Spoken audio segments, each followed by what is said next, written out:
Sir ನಮಸ್ತೆ. ನಿಮ್ ನಮಸ್ಕಾರ ಯಾರಿಗ್ರಿ ಬೇಕು? ಎಕ್ಸ್ಪೀರಿಯನ್ಸ್ ಇದನ್ನು ಒಂದೇ ಒಂದು ಕಾರಣಕ್ಕೋಸ್ಕರ ನಿಮ್ಗೆ ಹೈ ಪ್ರೊಫೈಲ್ ಕೇಸ್ನ ವಯಸ್ಸರೆ ನೀವೇನ್ರಿ ಮಾಡಿದೀರಾ?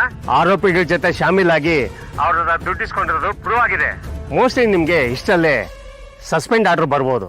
ಸರ್ ಸರ್ ಹಾಗೆಲ್ಲ ಹೇಳ್ಬಿಡಿ ಸರ್.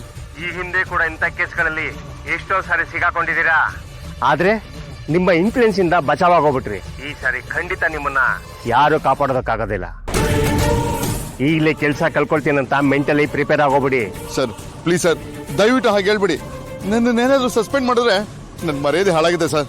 ಇದು ನನ್ನ ಕೈಲಿಲ್ಲ, ಇಡೀ ಡಿಪಾರ್ಟ್ಮೆಂಟೇ ನಿಮ್ಮ ವಿರುದ್ಧವಾಗಿ ನಿಂತಿದೆ. ಸಾರಿ ನಾಗರಾಜ್, ನಾನೇನು ಮಾಡೋದಕ್ಕಾಗಲ್ಲ.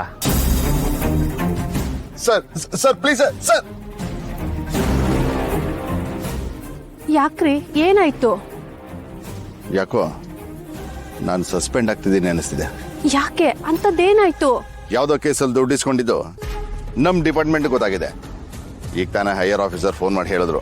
ಬರೀ ಬೇರೆಯವ್ರ ದುಡ್ಡಿಗೆ ಆಸೆ ಪಟ್ಟು ಕೊನೆಗೂ ಮರ್ಯಾದೆ ಕಳ್ಕೊಳ್ಳೋ ತರ ಆಯ್ತಲ್ರಿ. ಎಷ್ಟು ಬೇಡ ಅಂತ ಹೇಳಿದ್ರು ನನ್ ಮಾತೇ ಕೇಳ್ತಾ ಇರ್ಲಿಲ್ಲ ನೀವು. ಇವಾಗ ನೋಡಿದ್ರ ನಿಮ್ ಪರಿಸ್ಥಿತಿ ಏನಾಯ್ತು ಅಂತ.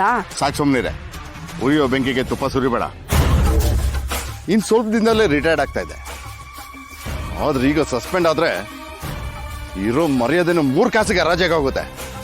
ಸಾಲದು ಅಂತ ನನ್ ಬರೋ ಬೆನಿಫಿಟ್ ಕೂಡ ಸಿಗೋದಿಲ್ಲ. ನನ್ನಿಂದ ತಪ್ಪಾಯ್ತು, ಇನ್ ಮುಂದೆ ಇಂಥ ಕೆಲಸ ಮಾಡಲ್ಲ ಅಂತೇಳಿ ನಿಮ್ ಹೈಯರ್ ಆಫೀಸರ್ ಹತ್ರ ಹೋಗಿ ಕ್ಷಮೆ ಕೇಳ್ರಿ. ಏನ್ ಮಾಡಿದ್ರು ಈಗ ಪ್ರಯೋಜನನೇ ಇಲ್ಲ.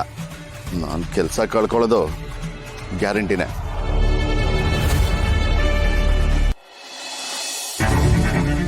ಹಲೋ ಭರತನ, ಹೇಳಿ. ವಿಷಯ ಗೊತ್ತಾದ್ದೇನಲ್ಲ ನರಸಿಂಹ? ಏನ್ ವಿಷಯ? ಅದು ಈ ತಿಂಗಳು ಜಯರಾಮಣ್ಣಂಗೆ ರಿಟೈರ್ಡ್ ಆಗ್ತಿದೆ. ಅದನ್ನ ಹೇಳಕ್ಕಂತಾನೆ ಕಾಲ್ ಮಾಡಿದೆಪ್ಪ. ಸರಿ, ನಾನು ಆಮೇಲೆ ಮಾಡ್ತೀನಿ. ಸರಿ. ಅಪ್ಪಂಗೆ ರಿಟೈರ್ಮೆಂಟಾ? ವಿಷಯ ಅಪ್ಪಂಗೆ ಗೊತ್ತಿದೆಯೋ ಇಲ್ವೋ? ಅವ್ರಿಗೆ ಹೇಗೆ ಹೇಳೋದು? ಗೊತ್ತಾದ್ರೆ ಬೇಜಾರು ಮಾಡ್ಕೊತಾರೆ. ಅದು ಅಲ್ಲದೆ ನನಗೂ ಕೆಲಸ ಇಲ್ಲ.